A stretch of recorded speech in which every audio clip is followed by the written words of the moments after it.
Hola, bienvenido al Estudio Contigo. Katerina Nesterenko, y hoy analizaremos cómo los drones ucranianos están destruyendo refinerías de petróleo rusas e incendiando la región de Leningrado, Yufi. Los rusos se ahogan en deudas y alimentan la crisis mientras Putin quema billones en guerras. Polonia está en vilo. Los drones y escoltas rusos amenazan a Europa. Y Trump es ridiculizado por sus amenazas vacías. Moscú. Los ucranianos bajo ocupación se ven obligados a adoptar un pasaporte de la Federación Rusa o se pierden. Armenia da un giro hacia Turquía, escupiendo a Kazajistán. Pugacheva lleva a los propagandistas a la histeria. Todo esto en solo unos segundos. Y ahora mismo dale like a este video y suscríbete al canal Ucrania Hoy para no perderte en el vasto mundo de YouTube. Bueno, comencemos. Los drones ucranianos siguen atacando instalaciones petroleras en Rusia. Fue atacada la refinería de Kirish en la región de Leningrado.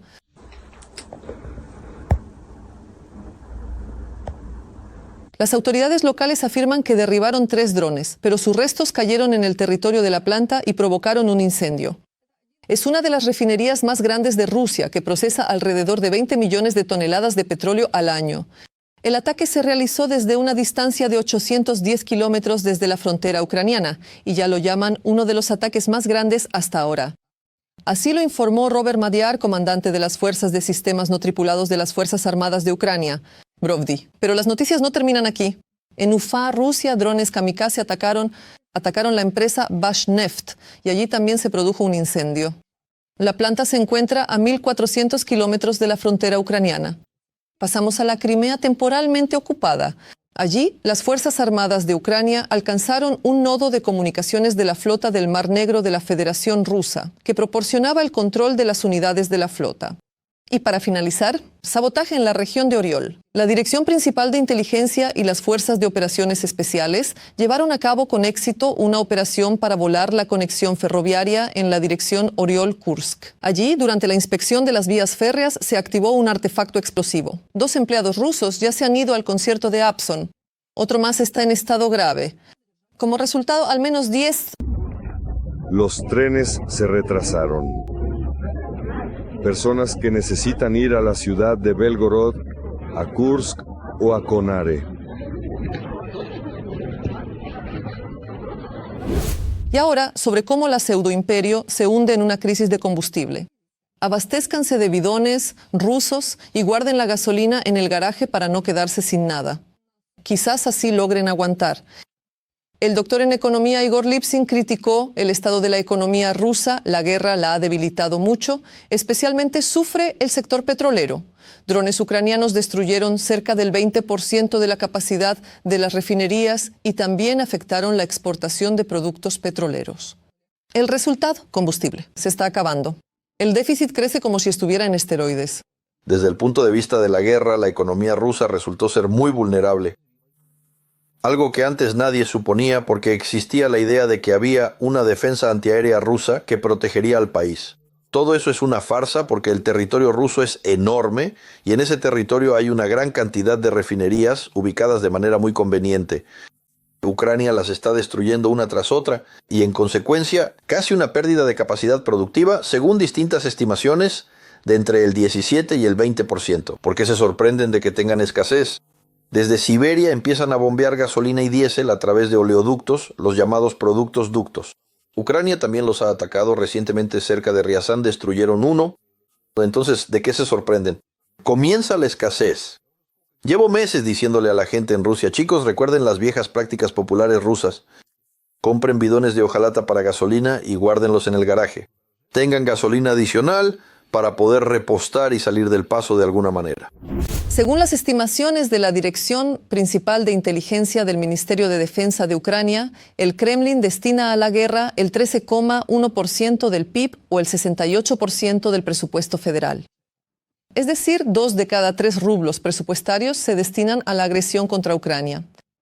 Además, los presupuestos regionales financian pagos únicos a los contratistas y la rehabilitación de los heridos. Los gastos totales desde febrero de 2022 ya han superado 1 billón, pero para ustedes rusos, el Estado no tiene dinero. El dinero nunca es suficiente en ninguna parte. Mientras tanto, en el sector bancario ruso aumenta la proporción de créditos problemáticos debido a la desaceleración económica, según el Servicio de Inteligencia Exterior de Ucrania. Y lo más importante, cómo esta situación compleja y enrevesada afectará la vida de los ciudadanos rusos comunes. Sobre esto hablaremos a continuación en nuestro reportaje. La cantidad de créditos problemáticos en los bancos rusos ha aumentado un 10,5% en los últimos meses y ha superado los 9 billones de rublos. En Rusia, según estimaciones, hay 11,9 millones de personas que tienen 3 o más créditos. Es decir, no 1 ni 2, sino 3. Existen micropréstamos que se toman con un interés del 200%. Es decir, usted toma el dinero y no lo toma por un año, lo toma por un mes, por 3 meses. Y dice, tomo 100 rublos y devolveré 300 rublos. En consecuencia, esto indica que la gente toma dinero sin intención de devolverlo. Y es entonces cuando estos créditos se vuelven problemáticos.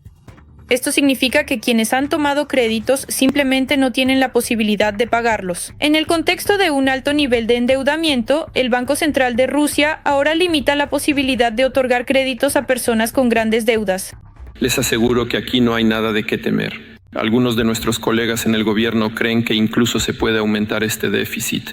No hay nada grave en esto. ¿Por qué? Porque el nivel de nuestra carga de deuda, tanto externa como interna, no solo es aceptable, sino que realmente es bajo. Y esto garantiza la estabilidad del funcionamiento de todo el sistema crediticio y financiero, incluida la estructura presupuestaria. El presupuesto se construye sobre una base equilibrada. Uno de los bancos rusos ya ha declarado abiertamente que están implementando una norma según la cual, si algún empleado del banco otorga créditos problemáticos, el monto correspondiente se deduce del salario de ese empleado. Ya han calculado que si un empleado del banco otorga 4 créditos problemáticos, trabajará sin salario. 48 de los 100 bancos más grandes de Rusia registraron una caída en sus beneficios netos del 20% o más. La causa de la inflación en nuestro país son los elevados gastos militares. Y la segunda razón que no se puede ignorar cuando hablamos de nuestra vida actual es, por supuesto, la enorme cantidad de sanciones. El director del Sberbank, Grev, está en pánico y literalmente declara que la economía rusa se está derrumbando. En efecto, hay bastantes señales de que la economía ha comenzado a desacelerarse bruscamente. Y la causa de esto, por supuesto, es todo un conjunto de factores. La tasa es uno de ellos. Probablemente puede que sea el más clave, pero aún así es como se han dado las cosas hoy en día. La combinación, además de un rublo muy fuerte. Tenemos una crisis en los mercados de materias primas, una caída de los precios de nuestros productos clave, los de exportación. Y claramente tenemos un mercado laboral sobrecalentado. La sociedad rusa, que en esencia vive a crédito y cubre un crédito con otro, lo tiene cada vez más difícil. Vivir en estas condiciones se vuelve más complicado por la sencilla razón de que el costo de un crédito empieza a aumentar. Y para cubrirlo, tienes que pagar una suma aún mayor. Es decir, tienes que pedir otro crédito y otro más. Y esta burbuja, la llamada burbuja, sigue inflándose. ¿Y cuándo explotará? Me parece que es cuestión de muy poco tiempo. Putin, por supuesto, lo niega todo públicamente y considera que estas conclusiones son exageradas. Hermann Grev habló sobre que se destaca el estancamiento técnico de la economía rusa. ¿No estás de acuerdo con esto en absoluto? No. El crecimiento del PIB fue del 4,3% el año anterior. En el pasado, la inflación ha crecido desde el 4,4%. Necesitamos resolver un problema macroeconómico. Y para ello es necesario garantizar un aterrizaje suave y tranquilo de la economía, con el fin de asegurar los indicadores macroeconómicos y frenar el crecimiento de los precios. También tranquilizan en el Banco Central, mostrando una aparente disminución de los precios mientras la inflación sigue creciendo activamente. Los precios de algunos productos incluso han estado bajando durante varios meses seguidos. Por ejemplo, en computadoras, tabletas y electrodomésticos. Las verduras continuaron abaratándose más rápido de lo habitual para la temporada. Y esto se reflejó en los últimos datos semanales. Pero el crecimiento mensual de los precios en julio, en general, será mayor que en los últimos meses, principalmente debido al aumento de las tarifas de los servicios públicos. Aquí tienes solo una cifra. Los créditos hipotecarios, es decir, los que se tomaron para comprar vivienda, no están cubiertos por 21 billones de rublos. realmente una cifra enorme. Eso es lo que la gente debe y, lo más probable, no devolverá por la simple razón de que físicamente no pueden. No ganan lo suficiente como para devolverlo. Según datos de inteligencia, a pesar de las objeciones públicas de Nabiullina, el gobierno proporcionó un apoyo encubierto a los bancos por $6.000 millones, proveniente del Fondo Nacional de Bienestar. VTB y Sberbank recibieron los fondos. No vemos ninguna necesidad de recapitalizar los grandes bancos debido a algún exceso o posible exceso de deudas incobrables. ¿El sector bancario es rentable?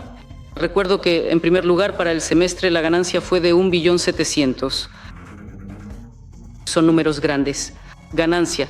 Esto permite a los bancos mantener la suficiencia de capital y aumentar el capital. Y la situación real de los préstamos problemáticos es mejor de lo que a veces intentan presentar. Ni siquiera 1.000 millones, sino 1 billón de rublos. De hecho, no está claro cómo cubrirlo. Y cuando dicen que el Estado dará dinero de sus reservas, bueno, ustedes, sus reservas, sí, tienen 3,9 billones, pero eso ya no es suficiente para cubrir los 4,9. Y algo me dice que la cifra que ya existe ahora es esa. A principios de septiembre, esa brecha es aún mayor. Por mucho que se engañe a la gente, las reservas de dinero real siguen agotándose y Putin tendrá que elegir o detener la guerra criminal y salvar a sus propios ciudadanos o destruir por completo la economía de Rusia.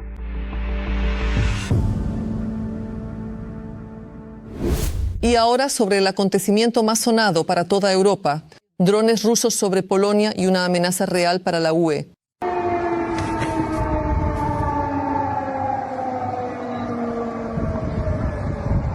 Sí, ese sonido de alarma aérea no viene de Ucrania, sino de Polonia. Y este es un video de la región de Kaliningrado, en Rusia. Allí se registró un complejo de misiles Iskander justo en la autopista, a solo unos kilómetros de la frontera polaca.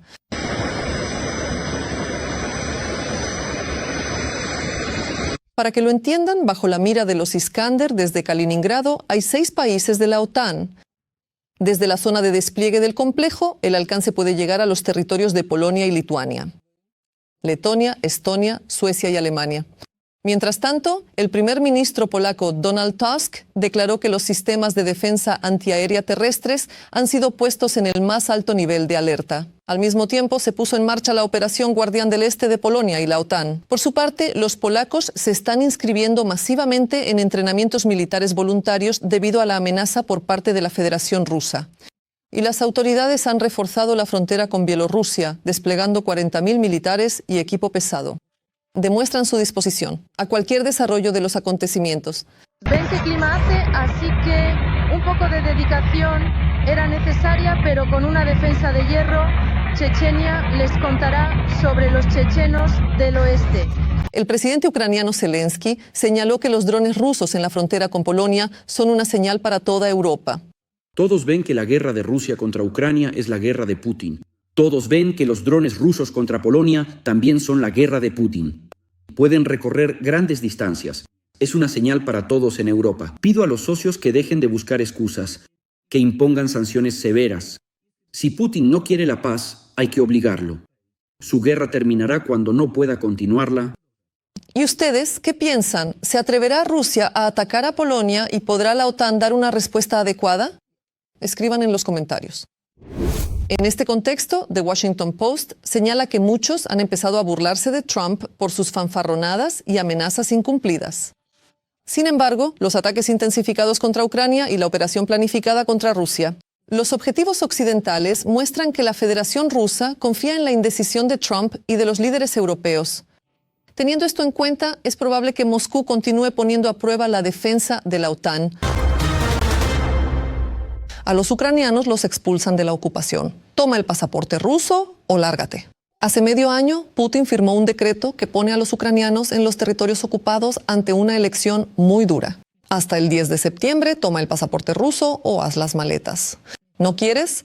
Entonces entrega tus huellas dactilares, hazte pruebas de VIH y drogas, regístrate como migrante en la policía. De lo contrario, arresto y deportación.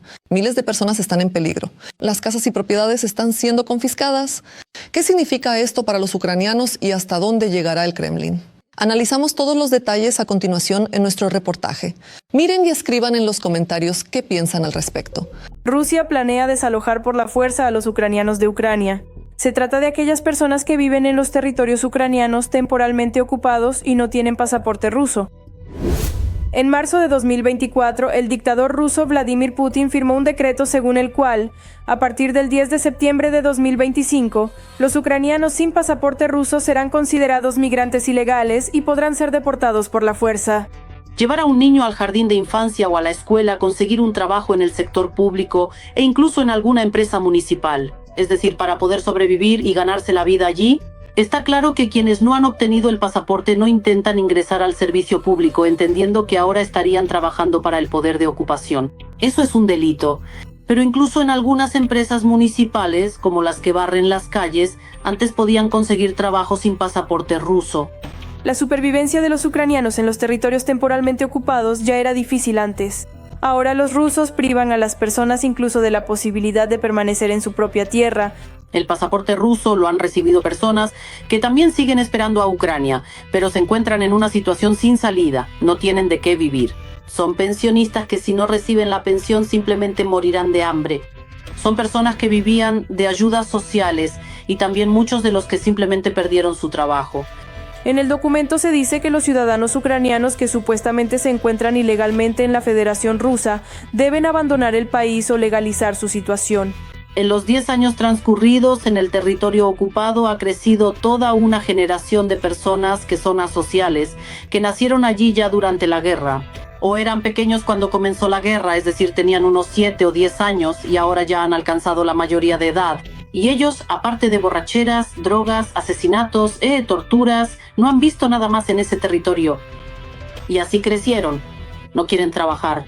No saben hacer nada salvo consumir drogas y beber. Y simplemente no llegan a esas oficinas de pasaportes para obtener esos pasaportes. Pero ahora estorban en ese territorio, hay que deportarlos. ¿Para qué los necesita el gobierno ruso allí? Por ejemplo, estarían dispuestos a deportarlos a Ucrania, pero no pueden, no hay conexión con Ucrania. Desde el 5 de enero de este año, en los territorios temporalmente ocupados, los rusos crearon un registro de personas controladas. Allí los ocupantes ingresan información sobre los ucranianos que no han recibido el pasaporte ruso. Creo que se están formando, creo que se está recopilando esa información. Pienso que en algún lugar se está acumulando para luego entender quién de estas personas es peligroso para las autoridades de ocupación y a quién ya hace tiempo deberían haber llevado a los sótanos, pero por alguna razón aún no están allí. Desde el 5 de marzo de 2025 entró en vigor una ley que permitió a la policía ingresar en las viviendas de personas sin ciudadanía rusa en los territorios temporalmente ocupados. Empezaron a visitarse entre ellos, los militares a los policías a los militares y a los ciudadanos de la Federación Rusa que ya están en el poder allí, que han alcanzado algún rango o se han ganado el favor de las autoridades de alguna manera y que ya tienen cierto nivel de vida, ingresos y poder. Y de repente empezaron a ir a verlos los policías porque por alguna razón en las listas no les indicaron que a esos no se podía visitar. Creo que solo con ese propósito fue adoptada la medida. Creo que no afecta a los demás ciudadanos comunes en el territorio ocupado, porque en el territorio ocupado no se aplica ninguna ley. En el Centro Ucraniano para la Lucha contra la Desinformación explican que la pasaportización forzada es una forma en que el Kremlin intenta crear la apariencia de legalidad en la ocupación de tierras ucranianas. Y las represalias y amenazas de deportación contra quienes no están de acuerdo en vivir en Rusia se convierten en una palanca con la que el país terrorista intenta reprimir cualquier deslealtad hacia el poder de ocupación. Leyendo los comentarios bajo los episodios anteriores, veo que muchos nos ven desde Kazajistán, Moldavia, Europa e incluso Estados Unidos. Nosotros, los ucranianos, les estamos muy agradecidos por su apoyo y estamos orgullosos de tener espectadores tan sensatos. Escriban también bajo este episodio desde qué país nos están viendo y si en su país apoyan nuestra lucha contra el imperio del mal. Siempre leo sus comentarios con mucho gusto. Y nosotros, mientras tanto, continuamos. A continuación, lo más interesante. Armenia hace una jugada maestra. Se prepara para abrir las fronteras con Turquía, su antiguo adversario geopolítico. Ereván y Ankara se están acercando como nunca antes. Y todo esto por el enfado hacia el Kremlin y su política respecto a las exrepúblicas soviéticas. Putin ha vuelto a quedar en ridículo en el Cáucaso. Todos los detalles en nuestro reportaje. Un acontecimiento importante para Armenia. Tras casi 33 años de aislamiento, el país está listo para restablecer sus relaciones con su vecino y reabrir la frontera común. Por parte de Armenia no hay ningún problema con retrasos. Estamos listos para abrir las fronteras y establecer relaciones diplomáticas ya mañana. La frontera entre Armenia y Turquía tiene una longitud total de 328 kilómetros, desde el punto triple fronterizo con Georgia en el norte hasta el cruce con la frontera de Azerbaiyán en el sur. Está cerrada desde el 3 de abril de 1993, cuando Turquía bloqueó unilateralmente la frontera, justificándolo oficialmente por la ocupación de distritos azerbaiyanos por parte de las fuerzas armenias.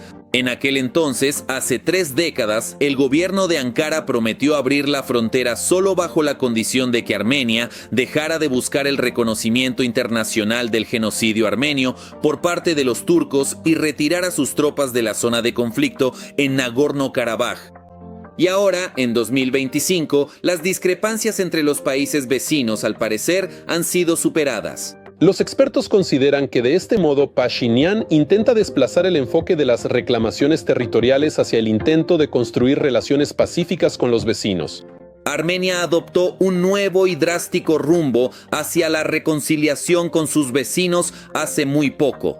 Apenas en agosto de este año, en la Casa Blanca tuvo lugar la ceremonia oficial de firma del acuerdo de paz con Azerbaiyán. El documento establece que Bakú y Ereván renuncian a sus reivindicaciones territoriales mutuas y también dejan de utilizar la fuerza entre sí. Y ahora, en apenas un mes, Armenia está lista para olvidar viejos agravios y comenzar una nueva página en la historia con su vecina Turquía, abriendo las fronteras terrestres entre los dos países. Este es un breve epílogo de la reunión del 8 de agosto en Washington cuando en Armenia y en Azerbaiyán y en muchos otros países de la región comenzaron a hablar de que la paz finalmente ha llegado, y tal vez esto sea una forma de estímulo para Armenia por parte de Turquía. Sin embargo, no hay que confundir las intenciones de abrir las fronteras con la puesta en marcha de puestos de control locales, explican los expertos. A pesar del claro deseo de Armenia de volver a tener buenas relaciones con sus vecinos, la decisión de reabrir el paso fronterizo no la tomará Turquía sola. Creo que Turquía no tomará esa decisión sin coordinarla con Azerbaiyán. Los expertos señalan, aún no hay avances, las fronteras siguen cerradas, el comercio solo se realiza a través de terceros países e incluso no se han establecido relaciones diplomáticas. Y la principal razón siguen siendo los mismos problemas no resueltos con Azerbaiyán. La posición de Turquía en el Cáucaso es más fuerte que nunca y la apertura de las fronteras con Armenia solo aumentará la lealtad de la población local hacia Ankara, aseguran los analistas. Sin embargo, algunos expertos consideran que las fronteras entre Turquía y Armenia no se abrirán ni este año ni en un futuro previsible. Después de todo, estas conversaciones se vienen dando desde el año 2020. El 11 de febrero de 2023 parecía que el fin del bloqueo ya estaba cerca. En ese momento, la frontera se abrió temporalmente por primera vez en 30 años para el envío de ayuda humanitaria desde Armenia a los afectados por el fuerte terremoto en Turquía y Siria. Después, Erdogan dio las gracias por el apoyo y volvió a poner el candado en sus puestos de control. Después de todo, Ankara puede aumentar su presencia en el Cáucaso incluso sin abrir sus fronteras. Esto significa un aumento de la influencia turca en Armenia, lo que, a su vez, implica un aumento de la influencia turca en el sur del Cáucaso. Pero ellos dicen, lo sentimos, pero existe una promesa política personal del señor Erdogan al señor Aliyev. Así que, a pesar de que entendemos que la normalización de las relaciones entre Armenia y Turquía es beneficiosa para Turquía, Azerbaiyán sigue siendo más importante que Armenia. Lo único en lo que coinciden todos los expertos es en que, ocurra lo que ocurra en las relaciones turco-armenias, serán mucho mejores que las relaciones de los países del Cáucaso con la Rusia actual. En los últimos años, Rusia ha perdido todo el poder que tenía sobre la región, cediendo ese lugar a Turquía. Rusia será finalmente expulsada de la región, si esto es cierto. Y parece que no tiene ni una pizca de algo, de alguna manera, de influir en esto. Es decir, ya se perdió el momento oportuno todo lo que Rusia podía hacer tenía que hacerlo en el año 20. La diva del pop ruso, Aya Pugacheva, concedió su primera entrevista desde el inicio de la guerra. Y esto es un acontecimiento impactante. Decirle a la patria que está equivocada provocó una histeria entre los propagandistas del Kremlin. La emisión de 4 horas ya ha acumulado 14 millones de visualizaciones. ¿Qué otra declaración contundente hizo Alla Borisovna? Lo analizamos en nuestro reportaje. Aya Pugacheva ha vuelto a hablar y ya llaman a esta entrevista histórica.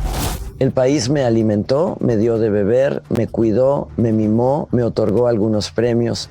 Y yo pues me di la vuelta y me fui. Es como si desde la infancia estuviera tumbada en un sofá suave y el país me alimentara con cuchara, ¿entiendes? La primera gran entrevista después de la guerra a gran escala.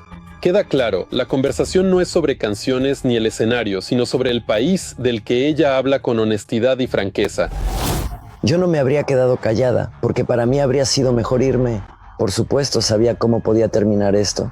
Y Maxim tampoco se habría quedado callado, porque Katia, existe algo llamado conciencia. Y la conciencia, Katia, es más valiosa que la fama, más valiosa que el lujo, más valiosa que cualquier cosa, especialmente a mi edad. La prima donna de la escena rusa declara abiertamente: lo que está ocurriendo ahora es, para ella, una tragedia. La gente muere, no se ve el sentido y las consecuencias las siente cada uno. Es un dolor que ella carga y del que habla sin adornos. Cuánto lamento que todo esto esté sucediendo. Luego todo terminará, todo volverá a la normalidad, ¿verdad? Pero a las personas ya no se las puede devolver. Vidas rotas, niños traumatizados. Es una desgracia. Tras su partida, llovieron acusaciones de traición, que huyó, que no es patriota. Pero ella misma lo explica. Irse significa no participar en lo que contradice a la conciencia. Quedarse significa cerrar los ojos y hacerle el juego al sistema. Tomar esta decisión no es fácil, es dolorosa, pero para ella es la única forma honesta. En cuanto me fui, empezó todo esto. Ese sacerdote está loco, ¿cómo se llama? Tkachev. ¡Qué felicidad! El aire se ha aclarado. Ella se fue. Luego, como estamos en contra de la guerra, algunas personas nos atacaron y escribieron algo en ostanquino. Es decir, nada más que insultos. Bueno, si no te gusta, empiezas a pensar, ¿qué deberías hacer entonces? Pugacheva también habló sobre sus contactos con el poder, sobre cómo están acostumbrados a tratar a los artistas con desconfianza, como si fueran material desechable. Fue precisamente esa sensación de desconfianza e incomprensión lo que la impulsó a tomar la decisión de irse. Pero irse no es un deseo de destruir ni una huida del país, sino más bien una forma de conservar la dignidad y seguir siendo honesta consigo misma. Mis amigos me dijeron, ¿quieren hablar contigo? Hablar, Kirillenko. Bueno, a Seriosha lo conocía y siempre le tuve aprecio. Pensé, bueno, iré, hablaremos, quizá me dé algún consejo. Hablamos. Bueno, primero me dice, ¿y de qué estás descontenta? Yo le digo, estoy descontenta con la impunidad. Dije, bueno, esperen, al menos podrían haber advertido que ya no hay libertad de expresión. Él dice, no se preocupe, todo está bien, todo normal. 2 días después me declararon agente extranjero. A pesar de esto, ella no rompe sus lazos con Rusia. Está agradecida al público, recuerda los años en el escenario, los millones de personas que la apoyaron durante décadas. Desde lejos, Pugacheva sigue preocupándose por quienes se quedaron dentro del país, por las personas que tienen que vivir bajo presión y enfrentarse a la mentira.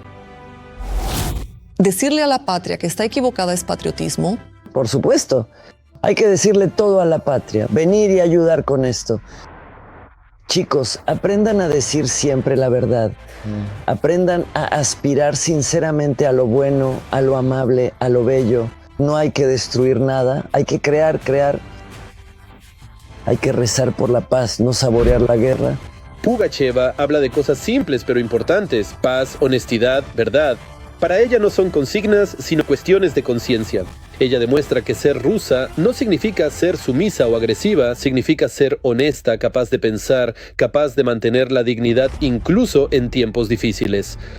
Ese era mi pensamiento. No voy a extenderme ahora, que esto es horrible, todo el mundo sabe que estoy en contra de la guerra y creo que nuestro país ha sufrido mucho.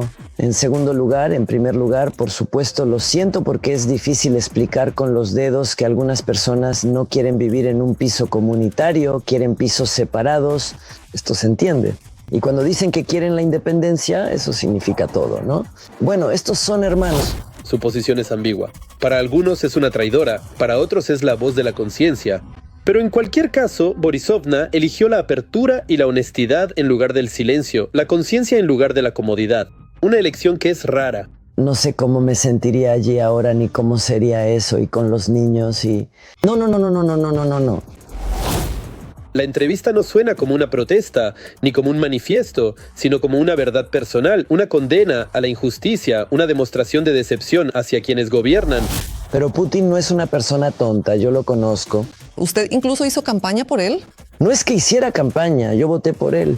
Estaba tan entusiasmada, pensé por fin, al fin. Bueno, en primer lugar decía cosas impresionantes, cosas correctas. Incluso sobre Ucrania, mira lo que decía, ¿para qué? Bueno, él decía que sí, que nunca habría ninguna guerra entre Rusia y Ucrania. Eso lo recuerdo. En general todo lo que yo pensaba, él lo decía. Era simplemente un ídolo. Pensaba, ¿qué persona? Por supuesto, para mí ahora es un shock. La cantante recuerda, no se puede callar, no se puede cerrar los ojos, no se puede saborear la guerra. Hace tiempo dije que solo podría abandonar mi patria, a la que amo mucho, en un solo caso, si la patria me traiciona y ella me ha traicionado. En el concurso Miss Bielorrusia 2025 obligaron a las bellezas a desfilar con atuendos que llevaban citas del autoproclamado Lukashenko. Bueno, para que no se olviden de quién manda allí. A las participantes del concurso les tocó salir al escenario con ropa que llevaba frases del líder inamovible. Principalmente se trataba de declaraciones de Lukashenko sobre las mujeres, que son el arma diplomática más eficaz y verdaderas trabajadoras. No hubo ni una sola palabra sobre las cientos de bielorrusas que languidecen en las mazmorras del régimen por motivos políticos. El propio Batka, fiel a la vieja tradición, observaba el espectáculo desde el auditorio. Este dictador no es capaz de perderse semejantes espectáculos. Y esta vez incluso participó en el sorteo. Y oh milagro. Inesperadamente ganó. Sector E, fila 4, asiento 16. El propio ganador estaba sumamente sorprendido. Hola, buenas noches. Los excavadores de tumbas rusos hicieron el ridículo en el Campeonato de Hungría. En el Torneo Internacional de Excavación de Tumbas, que se celebra desde 2016, el equipo ruso se llevó el oro por el último lugar. La tarea era, en 2 horas, cavar una tumba de 2 metros de largo y 80 centímetros de ancho, con una profundidad de más de 1,5 metros, rellenarla y hacer un montículo prolijo. Ahora se está llevando a cabo la primera etapa. La primera etapa consiste en que es necesario cavar un hoyo. El hoyo debe tener unas dimensiones determinadas. Todas las dimensiones están especificadas en las reglas del concurso. En general, los húngaros terminaron en 1 hora y 33 minutos, llevándose nuevamente el primer lugar, mientras que los rusos fracasaron estrepitosamente. Aunque, al parecer, en casa entrenan todos los días hasta 1000 tumbas nuevas para nuestros muchachos. Eso es todo. Denle like a este video y no olviden suscribirse a nuestro canal Ucrania Hoy para no perderse nuestros próximos episodios. Hasta la próxima.